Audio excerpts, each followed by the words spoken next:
Hello everyone. Hello guys. Now I'm going to make mango ice cream. So I have one big mango here.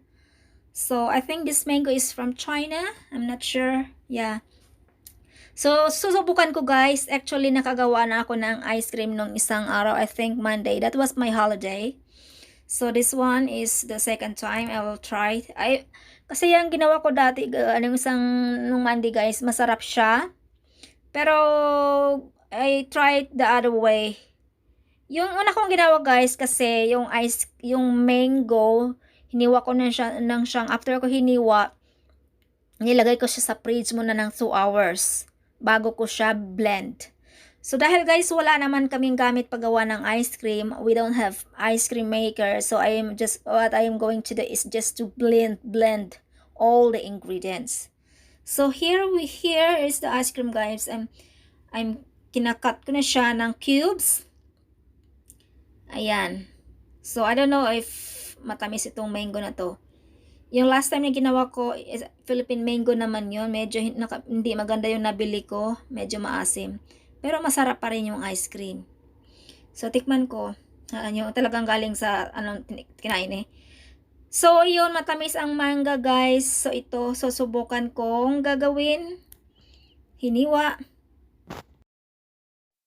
So, ito na guys. Ang gagawin ko na lang guys ay itong whipping cream. Ilagay ko na lang siya dito sa blender.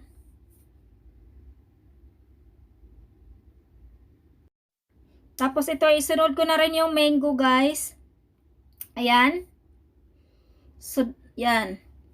So, i-blend natin ito together.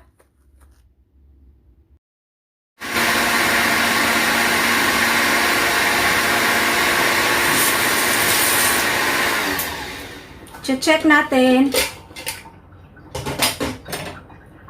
Ayan. So, meron pang ibang mango na hindi na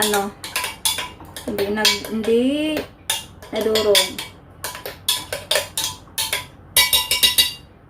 So, ulitin natin. Buti, ilalagay rin natin yung condensed milk. So, itong condensed milk na ito, tira pa ito ng una kong ginawa. Ayun, ayaw ko nang masyadong matamis. So, konti lang ilagay ko. Ayan, i-on natin ulit.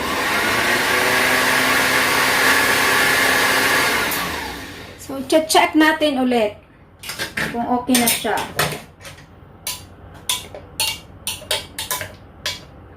Ganda ng kulay guys, oh.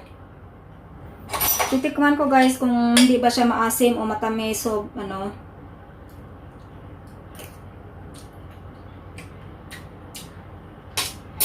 So, kulang pa ng condensed milk. So, uubusin ko na lang ito.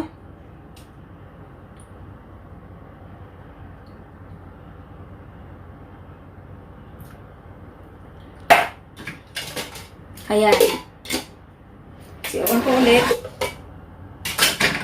I-check natin.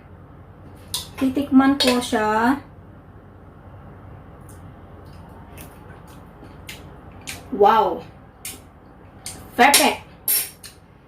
Perfect na siya guys. So ngayon, hindi na siya masyadong matamis. Hindi siya masyadong maasim. Yung ginawa ko last time is, ano ko lang siya dito.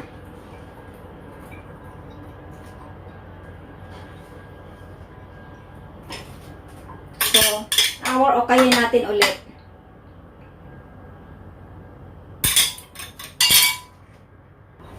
So, siya nga pala guys, muntik kong makalimutan. Meron pala akong, mayroong konting mango shank dito. Shank. So, ilagay ko siyang ganyan. So, lagay natin ganyan. Halo lang dyan.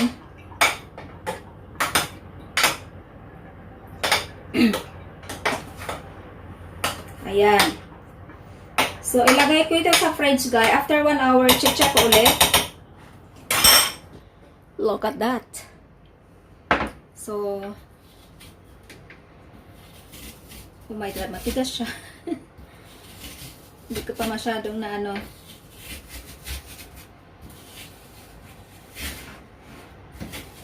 Matigas siya, matigas.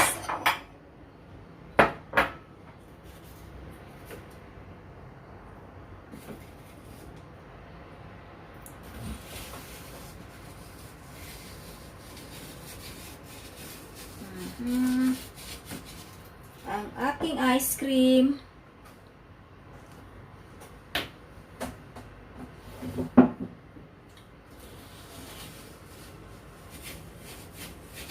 Hala. Hindi talaga makapag-antay, ano. Talagang kakain na kahit hindi pa masyadong nalambot.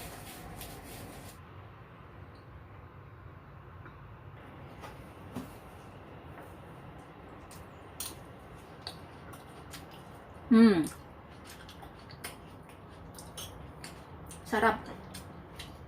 Tapos may makita niyo mango, oh.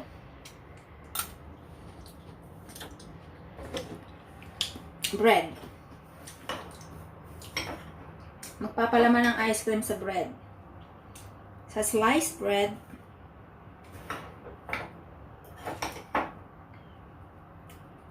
Ayan.